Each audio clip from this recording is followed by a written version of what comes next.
हमारा संघर्ष नहीं दिखाई देता क्या?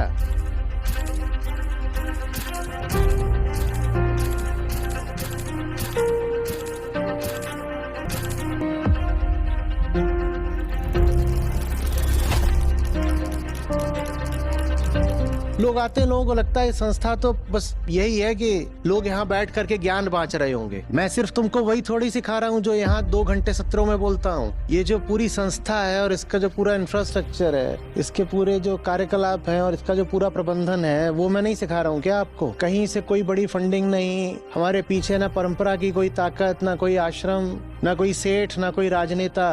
उसके बाद भी इतना बड़ा ये हमने अभियान खड़ा कर दिया। ये आप हमसे नहीं सीखोगे, या बस यही सीखोगे कि आचार्य जी तो बस गीता जानते हैं। आचार्य जी व्यवहारिक रूप से क्या कर रहे हैं वो आपको नहीं दिखाई देता। अभी न्यूज़ 24 में बीते हफ्ते रिपोर्ट छपी है कि सिर्फ 2024 में अनुमान है कि आपकी संस्था ने लगभग 10 लाख पशुओं की जान बचाई है।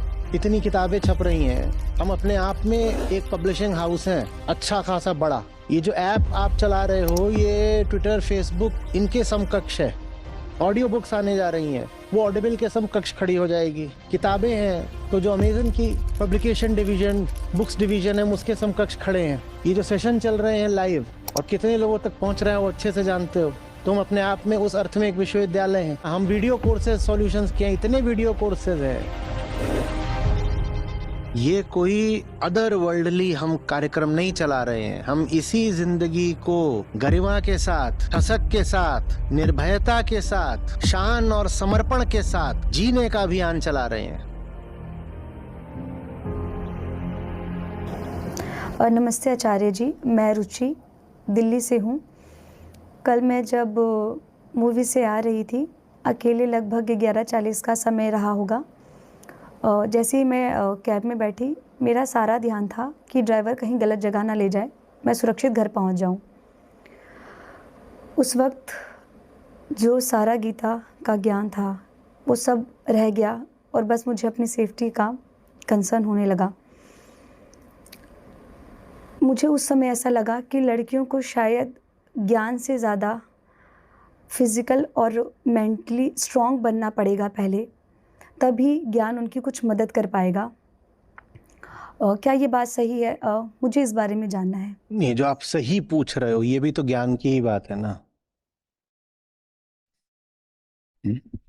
ज्ञान का किसी भी स्थिति में अर्थ होता है सच क्या है, झूठ क्या है, इसका निपटारा। तो वो तो आप कैब में फंसे हुए हो, चाहे आप पिक्चर देख रहे हो, चाहे घर पहुंच गए हो, आपको तो हमेशा ही जानना पड़ेगा ना कि सच झूठ क्या है। ज्ञान तो आपको हर क्षण में चाहिए। आप लड़की हो तो आपको कितना पैसा होना चाहिए, आपको कितने बजे फिल्म देखनी चाहिए, आपको किस तरह से कैब करनी चाहिए, आपके पास कोई हथियार होना चाहिए, आपके पास और क्या बंदोबस्त होने चाहिए, ये सब भी तो ज्ञान की ही बातें हैं ना। हम्म? या ज्ञान का अर्थ बस ये होता है कि अहम ब्रह्मास्मि। आप संस्था से सत्र सुनती हैं तो बस मैं उसमें जितनी वेदांतिक और शास्त्रीय बातें हैं और पारमार्थिक बातें हैं, आप का उनसे ही सरोकार है। हम्म? आप मुझे अभी स्क्रीन पे सुन पा रही हैं, इसके पीछे बहुत सारा तो जो इंफॉर्मेशन टेक्नोलॉजी का ज्ञान है वो लगा हुआ है ना। वो भी तो ज्ञान के एक क्षेत्र में आता है कि नहीं आता? नहीं तो बस मैं अपनी ही मेज पर बैठ करके करता रहता युद्धस्य युद्धस्व, आप तक बात कभी नहीं पहुंचती।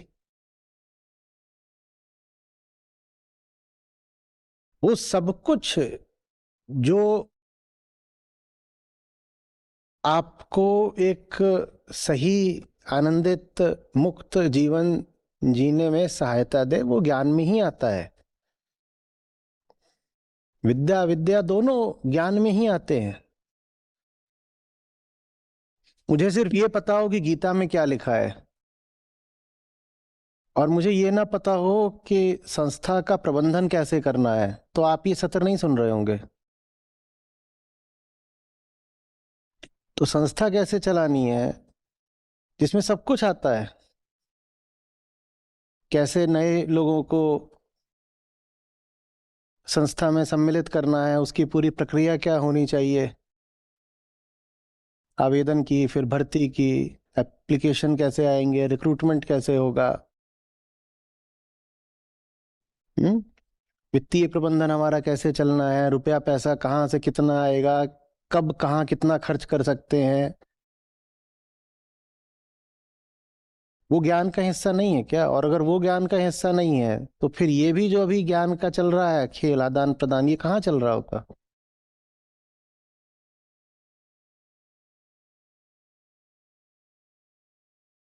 आप भी वही यूट्यूब पर कुछ विज्ञापन वगैरह देख करके आई होंगी शायद।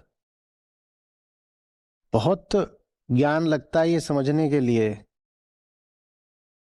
कि पूरा जो प्रचार का बजट है उसको कहाँ कितनी सावधानी से कितना और कब तक खर्च करना है, वो भी ज्ञान ही है।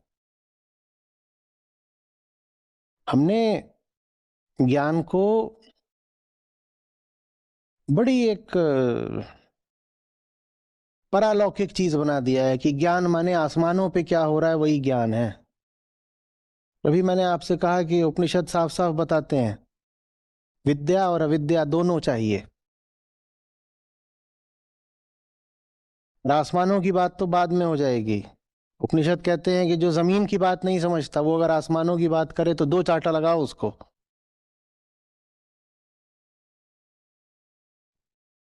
पंडित जी थे एक बार,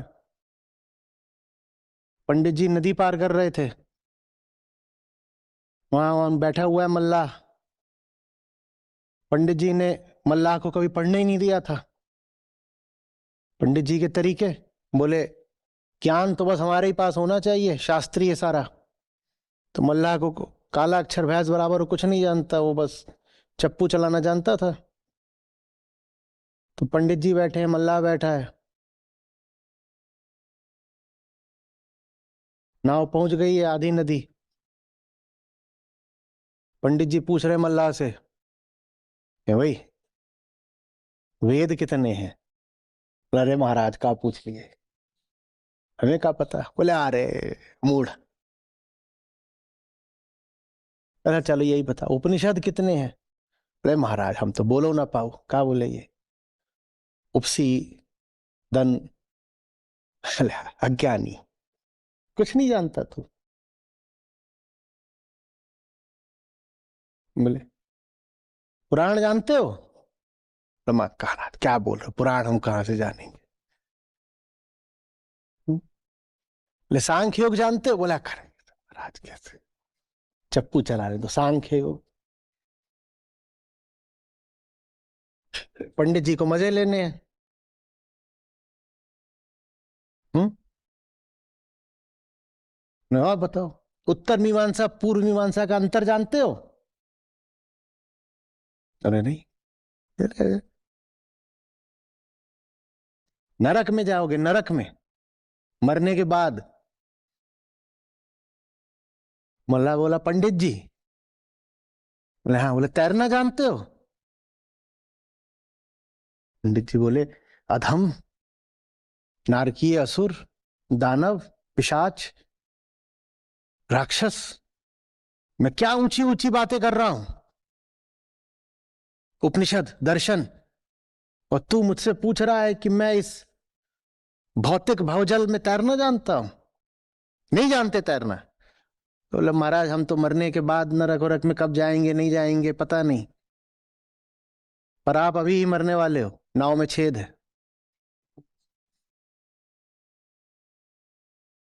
पंडित जी हक्के बक्के। "हम्म, नाव में बैठे हो बेटा तो तैरना सीखो, चप्पू चलाना भी सीखो। ये कहना काम नहीं आएगा कि मैं तो महाज्ञानी हूं। वैसे ही आप अगर कैब में बैठी हैं तो लात घूंसा मुक्का चलाना सीखिए। ये कहना काम नहीं आएगा कि मैं तो गीता सत्रों में जाके ज्ञान लेती हूं। घूंसा कैसे चलाना है, गाली कैसे देनी है, मुंह कैसे तोड़ना है, ये ज्ञान भी आना चाहिए। पेपर स्प्रे रखा है, चलाना आना चाहिए। पुलिस को फोन झट से कैसे करना है, आना चाहिए। गाड़ी में बैठ रहे हो, कैब में, उसका नंबर नोट करना आना चाहिए। किसी को जोर से आवाज दे करके बताना कि हाँ इसमें बैठ गई हूं, कैब का ये नंबर है और ड्राइवर का ये नाम है, ये आना चाहिए। ड्राइवर की फोटो लेके भेज दो किसी को, ये आना चाहिए।